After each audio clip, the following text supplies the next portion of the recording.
Welcome back to the Proactive Woman podcast, where we talk about money with purpose, clarity, and confidence. So, women, and yes, our men too, can retire on purpose. February is Black History Month, and today I want to do something a little different. We've talked about Black history, but I want us to talk about history, about our financial history, our Black financial history. Because when we talk about money today, we think about retirement planning, wealth building, legacy. We're not actually starting from scratch. We're standing on the shoulders of people who built wealth, lost wealth, rebuilt wealth again, and still passed down lessons and lessons of resilience. So today, I want to walk through how Black history has shaped financially. Who made a difference? What was taken? What was rebuilt? And most importantly, what that means for us right now as we plan for retirement. See, money has always been a part of our story. It's not new. It's always been a part of our story. Let's be very clear about something. Even as enslaved people, Black people always understood money. Even during slavery, when people were literally considered property, many enslaved individuals still did things like traded goods, managed plantations. They even saved money so that they could purchase their freedom or their family's freedom. They learned skills like blacksmithing, carpentry, and tailoring. See, money has always been a part of our story, our history.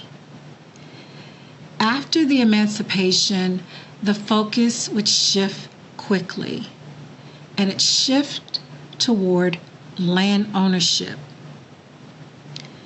business ownership. It shifted toward banking, and more focus was placed on education. So again, we've always had a money story. See, money wasn't just about wealth. It was about freedom. It was about safety, and it was about dignity.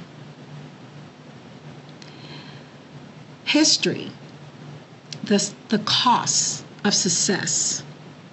Black Wall Street is an example of the costs of success. One of the most powerful and painful examples of Black financial success is Black Wall Street in Tulsa, Oklahoma. You see, Greenwood was a thriving Black community. It was home to hundreds of Black business owners. It was a community of doctors and lawyers and professionals, banks, newspapers, all thriving. Families were building generational wealth. It was a thriving middle and upper class Black community. And in 1921, it was burned down to the ground. Not because it failed, but because it was a success. It succeeded. The destruction of Black Wall Street wasn't just about buildings. It was about legacy. It was about the loss of Black businesses. It was about the loss of property. It was about the loss of inheritance. And yes, it was the loss of retirement security for decades to come, for generations to come.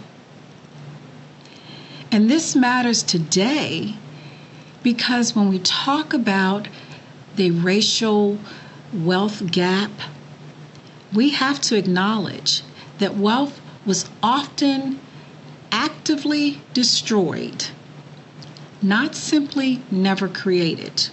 It was created, but actively destroyed. When we look at Black banking and the financial world, we look at some firsts. Again, we were the first.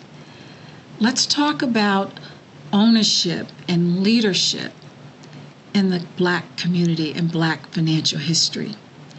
One of my favorite figures in Black financial history is Maggie Lena Walker. Maggie Lena Walker. She was the first Black woman to charter and run a bank, a financial institution.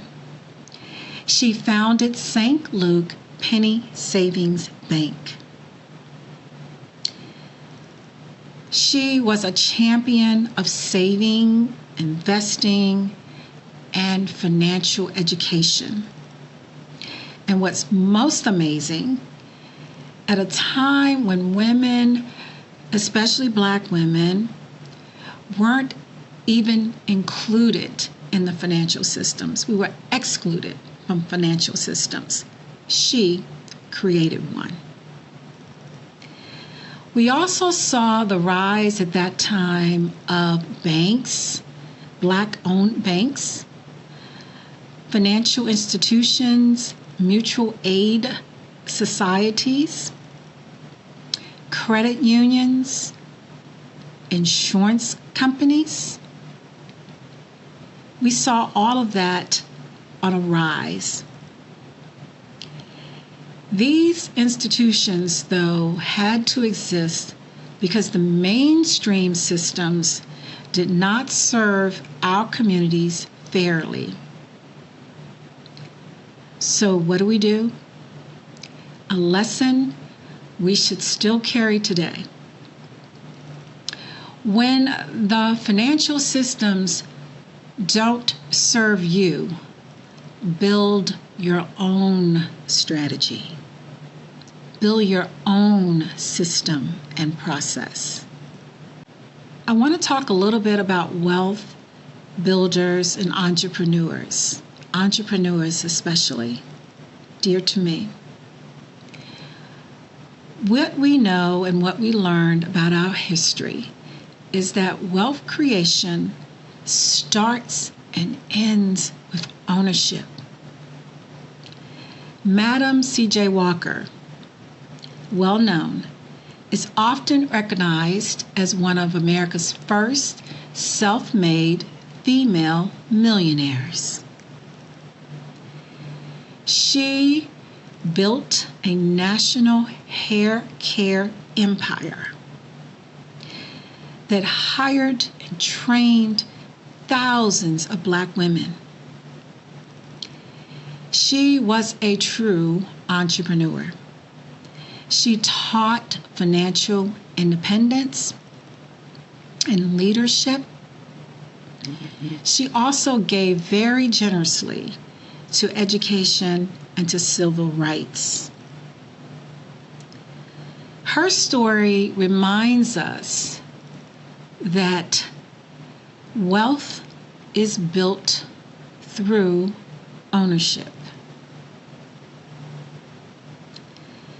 Money can certainly be a tool for empowerment.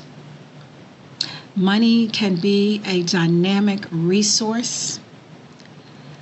Financial success and community uplift do coexist. And as we charter forward and we look at the timeline today at retirement and legacy, one of the things that we want to be very, very knowledgeable and accountable for is what we do today means a lot.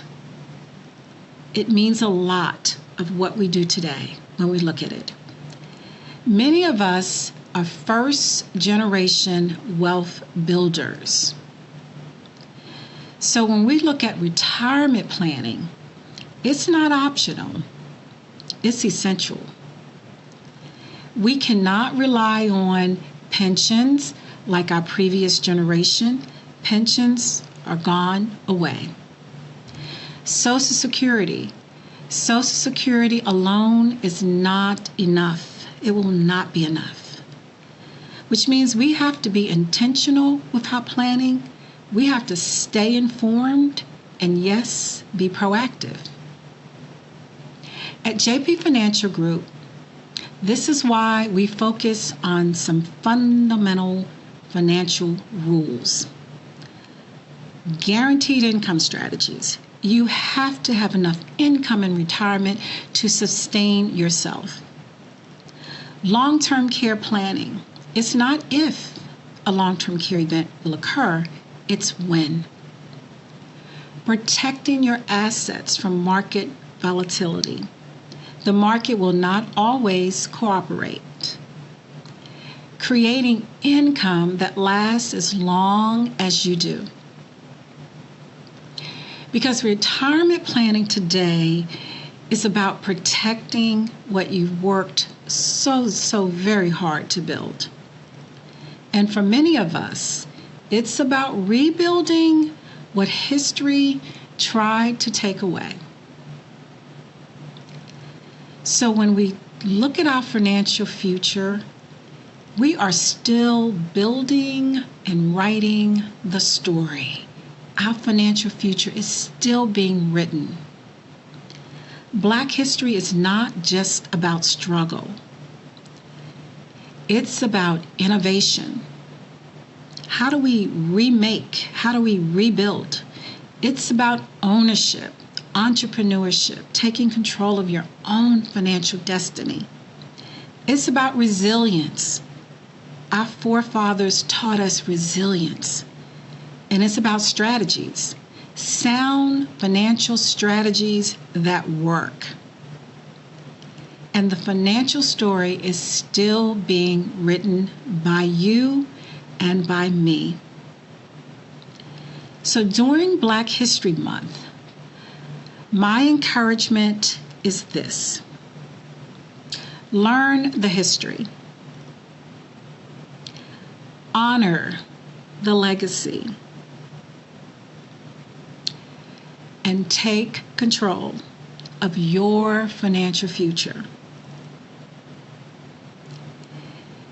Because being proactive with your money isn't just smart, it's actually powerful. And I know that you are powerful. This is Joyce Palmer. This is the Proactive Woman Podcast. And remember, your retirement deserves intention, protection, and purpose. Thank you for listening.